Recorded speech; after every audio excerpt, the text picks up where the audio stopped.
It's Big Board Sports with Roger Wyland on 104.5 The Team.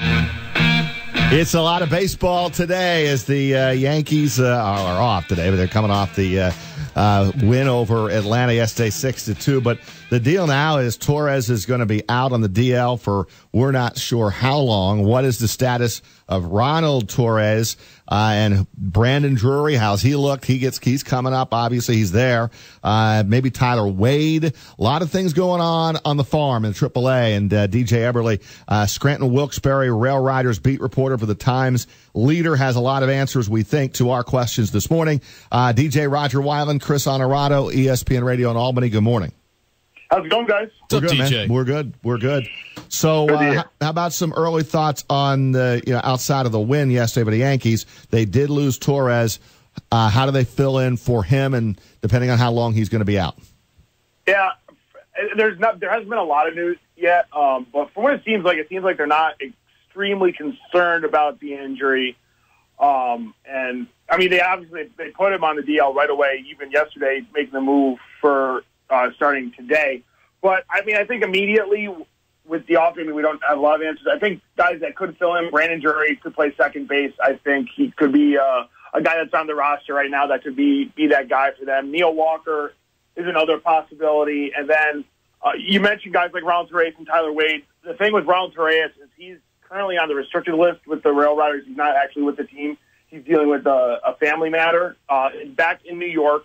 So he could be a possibility. There hasn't been much of an update from about him. We haven't heard much since he left over a week ago. And then Tyler Wade has been really hot here lately, and he could also be a possibility, I think, if they were to call him up, because obviously they do have that open roster spot right now. All right, let's get to Tanaka. How was the rehab start? Is he ready to roll? I definitely think so. It was a bumpy start. First two batters was a single and then a two-run home run. But then he retired the next 15 of 16 he faced. And I think and he admitted to this as well, that part of it was the fact that in AAA baseball, there's a pitch clock. It's 20 seconds with the runner on the base, 15 seconds without a runner on the base. And we've seen guys come down from the majors to pitch in AAA, and they struggled adapting immediately. And Tanaka did say that was a bit of a factor, even though he admits he threw a poor pitch on the home run ball there. But I think he's definitely ready to go. He induced a lot of ground ball outs last night. He looked really sharp.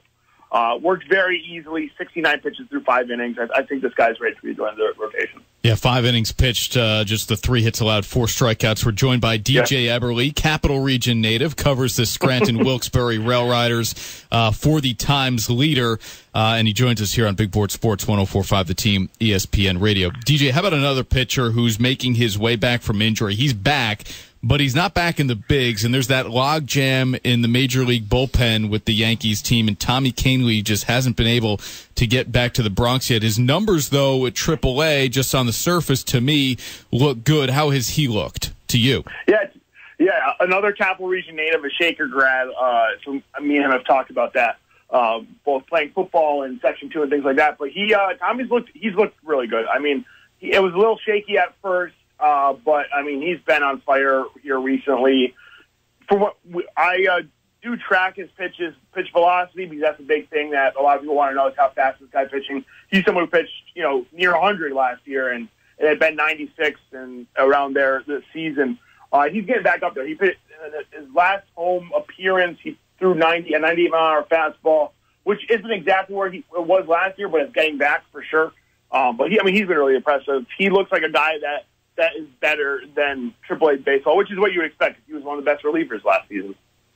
Well, that's good news because the expectations on Tommy have been huge and struggled a little bit early and getting it right now. And I don't think it'll be any question we'll see him back in the Bronx here at some point. What about these young arms now? Loizaga has been impressive. He goes back down, but he's also, I think, pitched a game in the Baltimore doubleheader. And then are you surprised that Sheffield hasn't been called up to get any time in the majors? And is he the next guy of the young arms in AAA? Yeah, Loizaga, I'm pretty sure, is supposed to pitch in the doubleheader in Baltimore. As far as Sheffield, this guy's got a lot of he's got a lot of potential. he's been impressive from the day he got here. The thing I think for me was they're being very careful with him, and they're making sure he pitches like they're giving him extended rest, make sure he pitches at least 5 days in between. They've been watching his pitch count. He just pitched through 7 innings for the first time since last season, and first time in AAA baseball. His last time out, I think it was on Saturday. That was big for him. He's a very competitive guy. He's definitely, I think, someone that you could see in the majors later on the season. And I think a lot of it depends on the trade deadline, what happens. Because I don't think he wouldn't be up until about August. I would think at the earliest, maybe even he could be a September call-up. Get all your up-and-coming news on the Yanks from DJ on Twitter at by DJ Eberle. That's Eberle.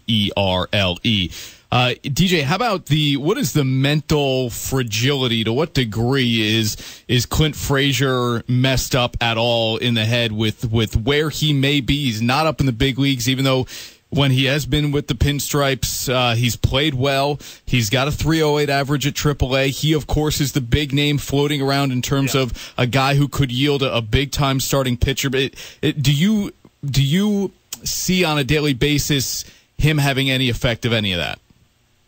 Not really. This guy, there's a lot of stuff that's been said and written about him in the past, and I think he's proved a lot of people wrong in that aspect. This guy's a great guy in the clubhouse. He's frustrated. He's admitted he's frustrated when his time in the big conversation. He's frustrated. He's not there in an everyday role, but I think at the same time he also understands that there's guys like Aaron Judge and Giancarlo Stanton that are in that everyday lineup, and then Brett Gardner is, really the lone veteran presence in the lineup. And then Aaron Hicks, who's been red hot lately, they like his potential a lot as well. I just think he understands that right now there's not always a spot for him. It's tough for a team to carry 5 outfielders when pitching is so important these days and having a big bullpen. He keeps coming down here. He was 2 for 3 last night. He had a double. He continues to perform really well. I was sort of surprised he was left off of the International League All-Star team, but as far as from a mental state, he's in a good place, and I think he's grown from this entire experience.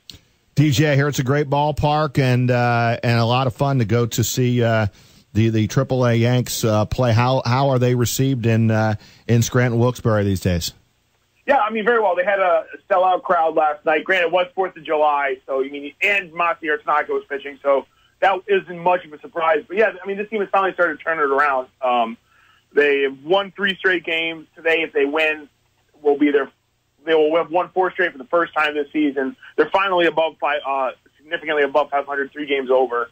They had a really bad dry spell where it took them a few months to get to 500. They did that a couple days ago, and they hadn't done that since the end of April. So that was impressive. And this team is finally starting to see the fans start to show out as the team picks up.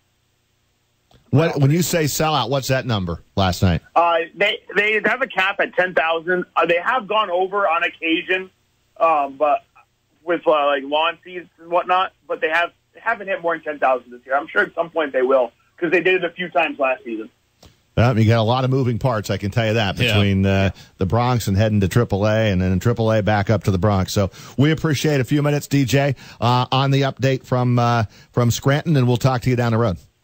Sounds good, guys. Thanks, DJ. Thanks, DJ. DJ Eberle from the Times Leader.